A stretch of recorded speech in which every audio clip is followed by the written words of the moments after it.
네, 안녕하세요.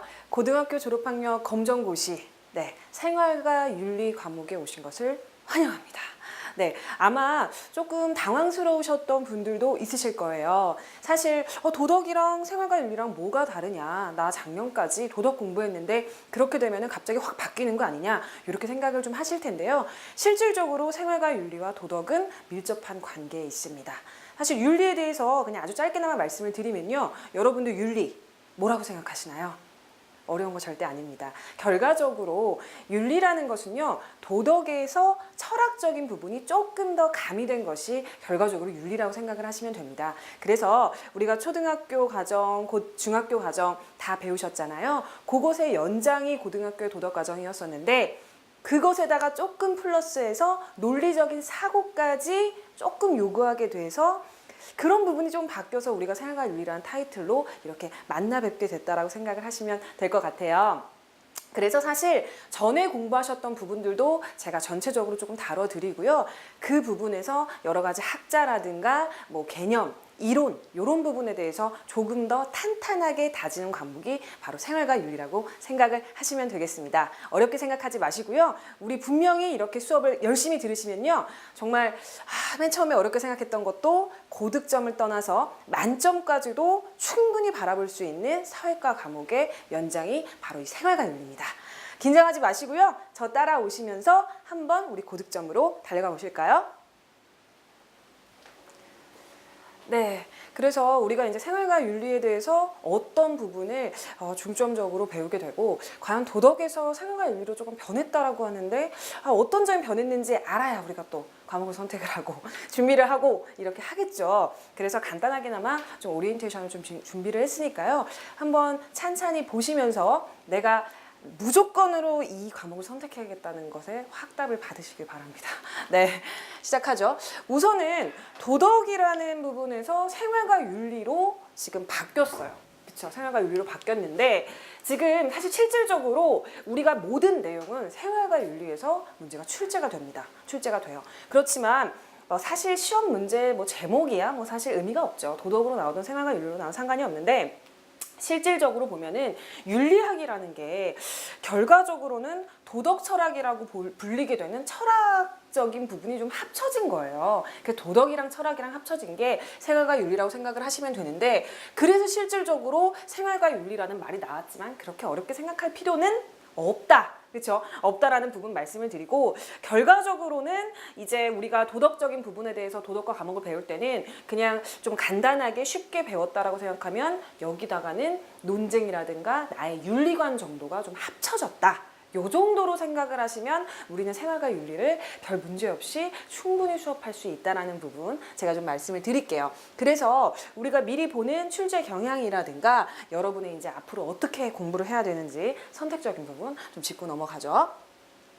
우선은 생활과 윤리, 윤리학, 그 다음에 도덕 다 사회탐구 영역이죠. 그렇죠? 그랬을 때 과목별로 학습 내용의 부담이 상대적으로 적어요. 그렇죠? 다른 과목보다는 상대적으로 적기 때문에 이 생활과 윤리는 교과 내용이 실질적으로 그렇게 많지가 않습니다. 물론 도덕이라는 과목일 때보다는 좀 많아졌어요. 세부적으로 들어가는 부분이 있기 때문에 많지 않고 암기해야 되는 내용이 다른 과목에 비해서 좀 적은 편이 아닌가, 이렇게 저희는 분석을 좀 하고 있습니다. 그래서 실질적으로 학자에 대한 내용들이 좀 나오게 되는데, 재밌게 수업 시간에 들으시고 연관성만 생각을 하신다라고 한다면 생활윤리 실질적으로 암기도 좀 적고 쉽고, 그렇기 때문에 아마 여러분들께서 어렵지 않게 수업 내용에 임하실 수 있을 것 같고요.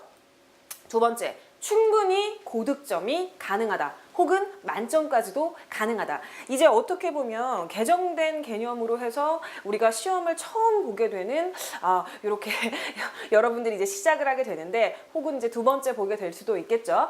그렇게 됐을 때 우리는 과연 고득점을 어떻게 하면 맞을 수 있냐? 맞을 수 있어요. 그래봤자 우리 전에 배웠던 부분에 조금 더 세밀하게 제가 전에 강의해서 여러분들한테 말씀드렸던 부분, 사실 그거의 연장선상이라고 생각을 하시면 되기 때문에 생활과 윤리 같은 경우는요, 고난도 문항이 만약에 나오게 된다. 이제 우리가 첫 시험, 두 번째 시험을 앞두고 있잖아요. 그렇기 때문에 미리 좀 제가 예측을 해보자면 고난도 문항이 나온다라고 하면 사상사에서 보통 출제가 됩니다. 일반적으로 고등학교 교과에서 우리가 생활과 윤리를 고득점으로 낼 때 고득점, 그러니까 변별력을 좀 주고자 하는 문제를 낼 때는 보통 선생님들이 사상사에서 문제를 출제를 합니다. 그렇기 때문에 저는 중간중간에 여러분들께 좀 그런 부분을 말씀을 드릴 거예요. 그래서 나는 뭐 90점, 60점 이런 거 가지고 성에 안 찬다 이러면은 제가 중간중간 우스갯소리로 한다고 생각하는 말들도 꼼꼼히 보시면서 넘어가시게 되면 고득점 수준이 아니라 100% 만점 받으실 수 있다는 부분 말씀을 드리고요. 수업 시간 중에 변별력을 강조하는 내용을 조금 유의 깊게 들으시게 되면 암기할 부분도 적어, 문제도 쉬워, 그쵸? 충분히 생활과 윤리로 우리는 고득점 맞을 수 있다. 세 번째 보시죠. 도덕과 과목의 결과적으로 연장입니다. 제가 윤리학 뭐라고 말씀드렸어요? 도덕하고 철학. 쉽게 말하면 이거에 합쳐진 부분이 결과적으로는 윤리학이다. 그런데 거기다 생활과라는 말을 좀 넣었을 뿐이다. 네, 그렇죠. 네, 그렇기 때문에 당연히 초등학교 과정보다는 어렵고요. 그렇죠. 중학교 과정보다 당연히 어렵습니다. 이 말 때문이 아니에요. 그리고 모든 학문의 어차피 끝은 철학이기 때문에 우리 뭔가 좀 이렇게 고귀한 학문 배우는 것 같잖아요. 그렇죠? 그렇기 때문에 사실 도덕과 과목의 연장이라는 생각을 하시면 사실 어렵다는 생각 전혀 들지 않으실 거고요. 일부 내용 이 겹친다라고 제가 말씀드렸는데 거의 전체적인 내용이 비슷해요. 거기에 추가된 내용이 있을 뿐이다. 그리고 좀 더 고급진 단어들이 이제 좀 나올 뿐이다라는 부분 말씀드리고요. 시험에 출제가 되기 때문에 도덕과 생활과 윤리의 조합이 좀 중요하지 않나. 그래서 도덕이라는 부분에 우리가 배웠었던 우리 고등학교 그 전에 배웠었던 개정 전에 배웠었던 부분에 너무 치중하게 되면 역시나 좀 난이도적인 부분이 전에가 훨씬 좀 낮았었기 때문에 시험 고득점 맞기가 좀 어려울 수 있고 너무 생활과 윤리 정말 고등학생들이 배우는 생활과 윤리에 너무 합치게 되면은 거의 뭐 수능 수준으로 나오기 때문에 여러분들이 머리가 터질 수 있다. 그렇죠? 그렇기 때문에 요 도덕하고 생활과 윤리라는 과목을 얼마큼 적절히 믹스해서 강의를 하느냐.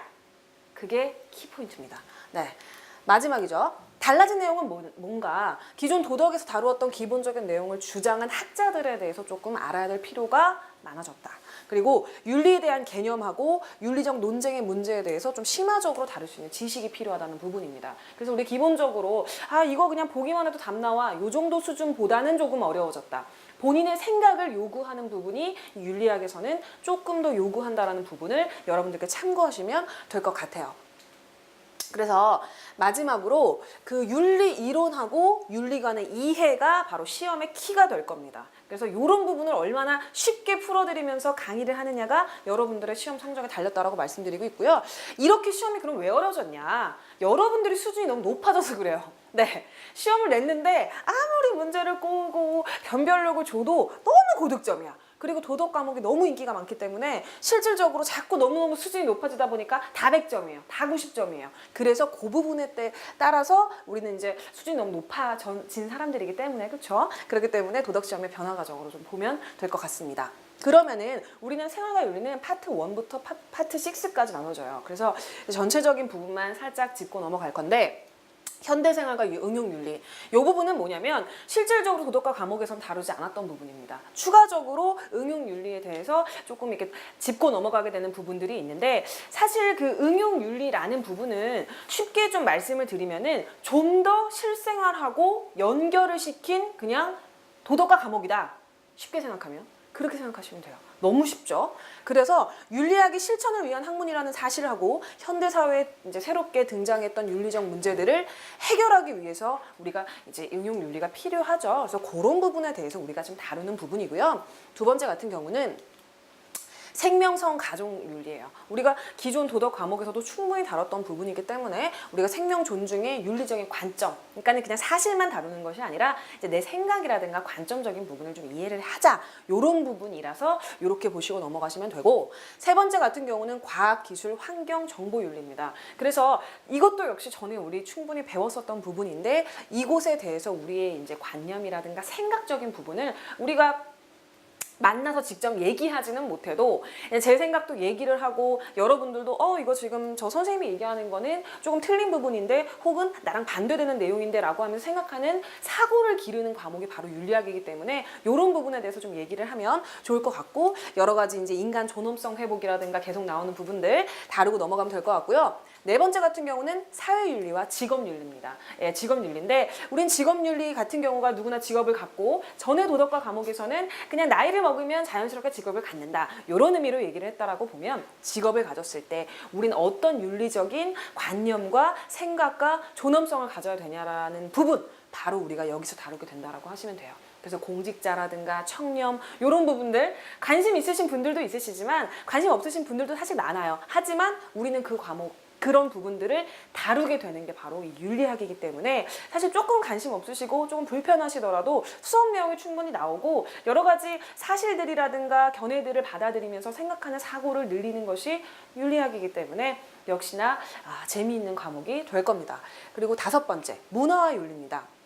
문화, 예술 이런 부분들하고 윤리가 과연 어떠한 연관성이 있는지에 대해서 좀 보고 넘어가는 부분이고 그거에 따라서 여러 가지 논쟁들이 있어요. 그렇죠? 쉽게 얘기하는 거 우리가 잘 아는 것 중에 하나가 예술이냐 외설이냐 뭐 이런 부분들 그런 부분들에 대해서 나오기 때문에 사실 아마 수업 들으실 때 그 모니터를 뚫고 나와서 저랑 대화하고 싶고 이러신 분들 진짜 많으실 거예요. 원래 윤리학이 그런 부분이기 때문에 네 마지막으로 여섯 번째입니다. 우리는 항상 평화를 다뤄야 돼요. 그렇죠? 윤리에서는 도덕에서는 항상 우리 평화를 외칩니다. 그렇죠? 그렇기 때문에 평화의 윤리라는 부분에 대해서 이제 글로벌적인 그런 시민 의식 그다음에 지구촌 시대의 윤리라든가 여러 가지 태도 혹은 세계화로 인해서 우리가 윤리적 문제들 발생하는 부분들 있죠. 그렇죠. 다문화 사회라든가 여러 가지 부분들 재외동포라든가 이런 부분들이 있기 때문에 그런 부분들까지 우리가 다루고 넘어간다고 생각하시면 됩니다. 그래서 우리가 어떻게 보면은 고등학교에서 1년 정도를 배워야 될 부분을